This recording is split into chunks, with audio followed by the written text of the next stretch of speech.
I carabinieri di Fiumicino hanno arrestato un trentenne peruviano già noto alle forze dell'ordine, gravemente indiziato dei reati di resistenza a pubblico ufficiale, false generalità, possesso di documenti di identità falsi, ricettazione e possesso ingiustificato di strumenti atti allo scasso.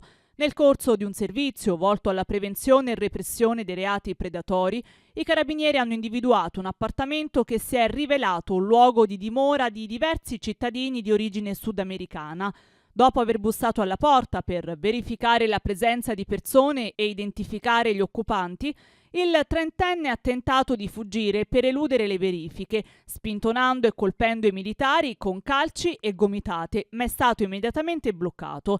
La perquisizione eseguita dai militari ha poi permesso di rinvenire numerosa merce di dubbia provenienza, tra cui 7 orologi di lusso, 6 smartphone, un tablet e circa 1.000 euro in denaro contante, oltre a diversi arnesi da scasso, tra cui cacciaviti, seghetti, martelli, pinze e tronchesi, trapano e frullini. I carabinieri hanno anche trovato passaporti peruviani riconducibili ad altre persone al momento non presenti in casa e altri documenti di guida risultati dopo approfonditi accertamenti falsi.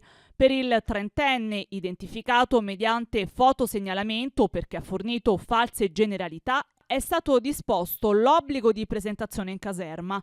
Le indagini dei carabinieri della stazione di Fiumicino proseguono per rintracciare gli altri occupanti dell'abitazione e per individuare i legittimi proprietari della refurtiva recuperata.